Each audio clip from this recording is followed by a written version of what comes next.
morning, everybody. Good to see Jeff Calkins joining us today, so we're great for that honor. Good Wednesday practice. What I challenge the guys, and I mentioned this to you guys yesterday, is to keep a great focus and great details in everything we do, but also have a sense of energy about what we're doing, right? We hear all over the country about teams just, try to drag their teams across the finish line in order to play the rest of the season. Some coaches are saying, I don't want my guys to have to wait around for a couple of weeks to play another game. I think our guys, like I said, the majority, I can't speak for everybody, but I think most of our guys are hungry and excited to play a great Houston team on Saturday. I thought their mindset was right today, and I ended it. I thought it was pretty appropriate. I started the season in the preseason. We had all those big team meetings, our 9-day training camp in the indoor. We had a team meeting, and I had Alan Cross, who in my opinion wasn't the most talented Tiger in the history of our program. Certainly not the most gifted and or skilled, but a guy that came here as a walk-on and absolutely fought his way to become one of the better players in the history of the program, and then went on to play 3 years in the NFL. And I tried to explain to these guys, not only was he a tight end in the NFL, but a fullback. And to be a fullback in the NFL, you have to be a tough SOB. And so I ended today's practice by having none other than Alan Cross speak to them about the pride of our program, the pride of what it means to play for Memphis, to represent the Liberty Bowl. And you guys that have covered him in the past or just know the type of young man he is. He is passionate about football. He's passionate about his Tigers, and it was a great way to conclude our day. Steven, first question. Hey, Ryan, how's it going? Hey, Steven, how you doing? Well, I'm starting out my birthday talking to you, so I'm doing well. Happy birthday, man. Man, thank you. How old are you? Just turned 27, getting up there. Getting up there. Come on now. Getting up there. You're hey, just 1 year. Terry's only got 1 year on you, so you're good. Hey, you never ask a man how old he is, Ryan. Coach, come on. Yeah, the young ones I can. I won't ask you or Jeff. All right, but Coach, you guys have had a couple of days on the practice field. What are some ways you guys have been just kind of looking at to get this offense kind of back to the level it was just a couple of weeks ago? Yeah, Steven, you're exactly right. And I'm not, making any bones about that where our offense isn't where we want it. And I think the biggest word we keep using is consistency, right? You watch us put together some of these drives and you say, okay, there it looks, right? They're clicking all cylinders. But what I've come to, like I've mentioned to you guys, I think it's very hard in college football to maintain, right, 8 to 12 play drives. Just the essence of it, right? There's generally, if you get behind the line, right, if we have a negative run, a penalty, and those are the things, self-inflicted wounds, as I talked to you guys about post-game at Tulane, is we just can't have those. And so, we're concentrating on the details of what we need to do. What plays can we execute, right?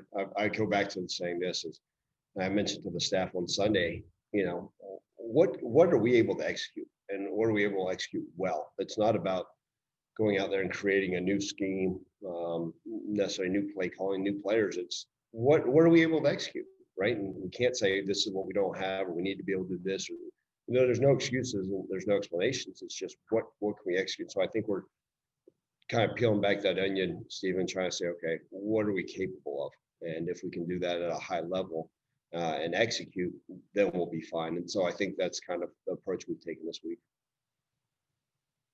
Evan? Ryan, I guess I asked this last week, and I'm guessing now maybe it's easier to answer now given who's here. But as you guys are figuring out what you're able to do well, what are you able to kind of do well that you've seen over the last 9 games, or first really the whole season? I guess it is 9 games. Yeah, the biggest thing, Evan, is we know where our weapons are, right? Let's not hide them. We know that we got to find ways to get Calvin Austin the football, right? Taj has emerged as a very, very good football player for our program, right? Last game we didn't do a great job getting Sean Dykes involved, and then we have to have a balance in the run game. And so I've gone back, Evan, and looked at our run game and say, okay, how can we not create negative runs, right? What can we do? What's our bread and butter of our offense? It's going to allow us to execute at enough level that we can maintain possession of the football and be able to do those things. We're not as explosive as we've been in the past. Obviously, our quarterback, he's done a great job putting us in the right position all year. And so and we got to continue to find it. And every opponent's something different. You know, we're facing a Houston team, even though they were scheduled to have a game last week. It's now really had a month of different variations. So what's happened is we go in these games, and it may be a team that doesn't blitz at all, and then they play us, and we've seen 5 new blitzes that we had never seen, right? That they'd been able to practice for a month. Or a team that's a 3 down front, and all of a sudden they go to a 4 down because that's what they've been doing for 3 weeks. And you know, you try to prepare your team, your offense for everything that you may see, but reality of it is when you're given 5 days to do so, you can't. And so I look back and see what are we capable of, Evan? And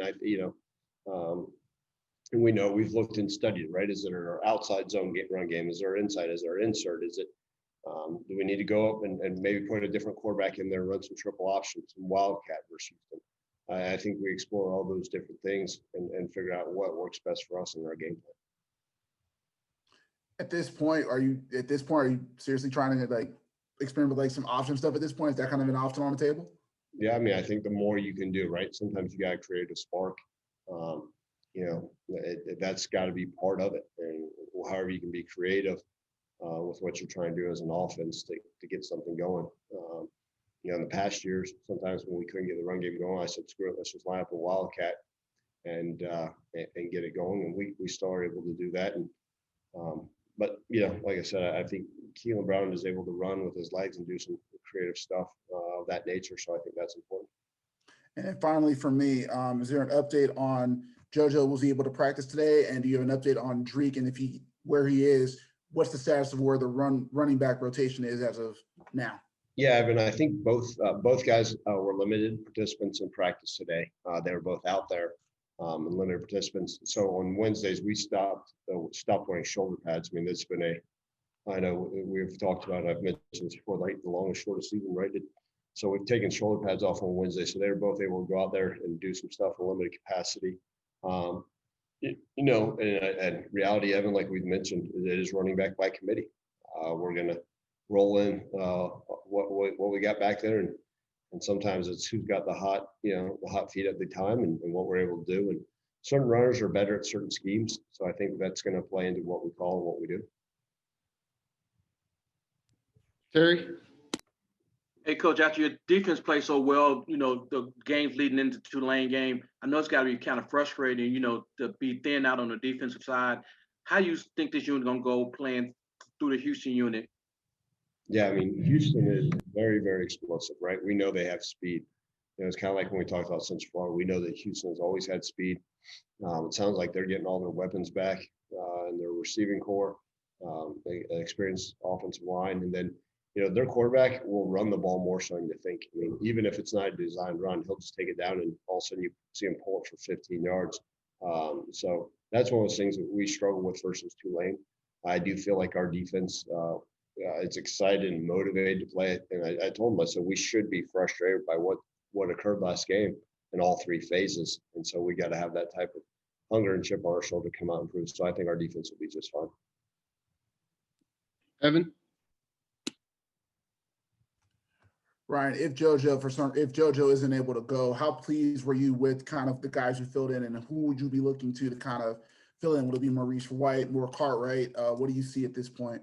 Yeah, I mean, so we had a full rotation. That's the one thing about playing a 3 down front is I feel like all those guys are interchangeable, right? You know, sometimes when you play a 4 down front, it's a nose guard or interior guy and a defensive end. So you know, we were able to rotate. You know, Ward Dallas Ducksworth continued to play at a high level. John Cartwright got a lot of reps last game. Obviously, then he got banged up and missed 2 quarters.